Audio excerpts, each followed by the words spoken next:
छठ कब है और कब छठ मनाया जाएगा, नहाए खाए का समय क्या है, खरना का समय क्या है, सूर्य डूबते हुए सूरज को अर्घ और उदय सूरज को उषा अर्थात उदय सूरज को अर्घ देना, इन सभी चीजों की जानकारी इस वीडियो पर आपको विस्तार से मिलेगी। जैसा कि मान्यता है कि छठ पर्व अर्थात सूर्य देव और माता षष्ठी की विशेष आराधना की जाती है। यह पर्व विशेष करके भारतवर्ष के बिहार प्रांत में विशेष हर्ष और उल्लास के साथ मनाया जाता है और इस पर्व पर जो भी माताएं इस छठ पर्व को करती हैं वह अपनी संतति अर्थात संतान की दीर्घायु की कामना से करती हैं और यह विशेष करके प्रमाण भी शास्त्रों में प्रमाणित है कि जिन लोगों की यहाँ संतान नहीं होती है, छठ करने मात्र से मैया छठी की कृपा होती है और उन सभी माताओं बहनों की गोदी भर जाती है। अगर आप पहली बार छठ करने जा रहे हैं तो किन बातों का विशेष ध्यान रखना चाहिए, क्या करना चाहिए और भूल करके भी किस चीजों को नहीं करना चाहिए, किस कारण से छठ का पर्व जो है विशेष आपके लिए लाभदायक हो, सभी प्रकार की जानकारी इस वीडियो में आपको हम लेकर के आए हैं। अगर आप चैनल पर हमारे पहली बार आए हैं तो चैनल को सब्सक्राइब कर लीजिए और वीडियो को लाइक करिए, क्योंकि इस चैनल पर आपसे संबंधित संपूर्ण जानकारी आपको निःशुल्क प्राप्त होती जाएगी। यह चैनल पूर्ण रूप से निःशुल्क है, किसी प्रकार से कोई शुल्क नहीं है। शास्त्र विदित है कि कार्तिक मास के शुक्ल पक्ष में अर्थात दिवाली के बाद जो षष्ठी तिथि पड़ती है उसी में षष्ठी मैया की पूजा होती है, सूर्य भगवान की आराधना होती है और यह पर्व विशेष करके कहा जाता है कि 4 दिन का पर्व होता है। अर्थात कैसे, एक दिन नहाए खाए का समय रहता है, दूसरे दिन नहाए खाए का समय होता है, एक दिन खरने का समय होता है, एक दिन डूबते हुए सूरज को अर्घ देना है तो फिर उगते हुए सूरज को अर्घ देना है। इसी बीच में 36 घंटे का विशेष कठोर व्रत प्रारंभ होता है। अब हम बात करते हैं नहाए खाए की, तो पंचांगों के अनुसार विशेष करके 25 तारीख को नहाए खाए का शुभ मुहूर्त रहेगा, शुभ वेला प्राप्त होगी, शुभ लग्न प्राप्त होगी। इस दिन नहाए खाए का संपूर्ण विधान है जिसमें हमारी माताएं गंगा जी जाती हैं या किसी सरोवर पर जाती हैं या किसी नदी जो नजदीक होती है वहां पर जाकर के अपना जो क्रिया है उसको करती हैं, नहान करती हैं। उसके बाद दूसरे दिन खरना का होता है। खरना क्या होता है, कई लोगों के ऐसे प्रश्न हैं जो लोग जानते भी नहीं है कि खरना क्या होता है। खरना का मतलब हमारे शास्त्रों में स्पष्ट कहा गया है कि शुद्ध भोजन का निर्माण, अर्थात हम दूसरे दिन जो है शुद्ध भोजन बनाते हैं जिसमें रोटी में घी लगा करके और चावल और गुड़ की खीर बनती है जिसको केले के पत्ते पर रख करके भगवान को भोग लगाया जाता है, छठी मैया को और सूर्य भगवान को। उसके बाद जो व्रत करने वाला व्यक्ति है, जो व्रत करने वाली माताएं हैं, वह इस प्रसाद को ग्रहण करती हैं और ग्रहण करने के उपरांत जो बचा हुआ प्रसाद होता है वह अपने पूरे परिवार के लिए देती हैं ताकि परिवार के सभी सदस्य इस प्रसाद को ग्रहण कर सकें। अब इस खरना के बाद से ही कठोरतम व्रत प्रारंभ होता है जो कि विशेष करके छठी मैया की कृपा से ही पूरा हो पाता है और जिनके यहाँ संतान नहीं है उनके लिए यह व्रत जो है ब्रह्मबाण से भी प्रबल व्रत है। अर्थात कहा जाता है कि इस व्रत को करने मात्र से वंश की वृद्धि होती है, संतान का आगमन होता है।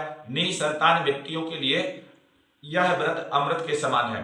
तो यहाँ से व्रत प्रारंभ होता है खरना के बाद से। अब पूरे दिन व्रत रखने के बाद में सायंकाल सूर्य को अर्घ दिया जाता है। अर्घ देने के बाद में जल में जाकर सूर्य को अर्घ देते हैं। अर्घ देने के बाद व्रत रहता है। प्रातः काल दूसरे दिन पुनः जब सूर्य उदय होता है तो उगते हुए सूरज को अर्घ दे करके इस व्रत का समापन होता है। अर्थात 25 तारीख से यह व्रत प्रारंभ होगा। 25 तारीख को नहाए खाए का मुहूर्त है, 26 तारीख को खरना का मुहूर्त रहेगा, 27 तारीख को डूबते हुए सूरज को अर्घ देना है और 28 तारीख को उगते हुए सूरज को अर्घ देने के उपरांत इस व्रत का समापन होगा। अर्थात अब जैसे हम विशेष रूप से देखें तो 6:00 से हमारा व्रत प्रारंभ हो जाएगा और उसके बाद 28 तक चलेगा। 25 तारीख से प्रारंभ होकर के 28 तक इस व्रत को करना है। यह विशेष लाभदायक होता है। कब इस व्रत को कैसे करना चाहिए, क्या है, संपूर्ण विधि शास्त्र सम्मत कही गई है और उस विधि के अनुसार व्यक्ति को करना चाहिए। जितने श्रद्धा से आप इस व्रत को करेंगे, जितने भाव से आप इस व्रत को करेंगे, उतने ही भाव से भगवती आपके मनोरथ को पूर्ण कर देगी। अर्थात जिस भावना से आप व्रत कर रहे हैं वह व्रत पूर्ण हो जाएगा और आपको निश्चित रूप से भगवती वरदान देगी और आपकी संतान सुखी रहेगी और जिनके यहाँ संतान नहीं है उनके यहाँ संतान निश्चित होगी। अब हम विशेष करके एक बात आपसे कहना चाहते हैं कि छठ पर्व कब और किसने किया।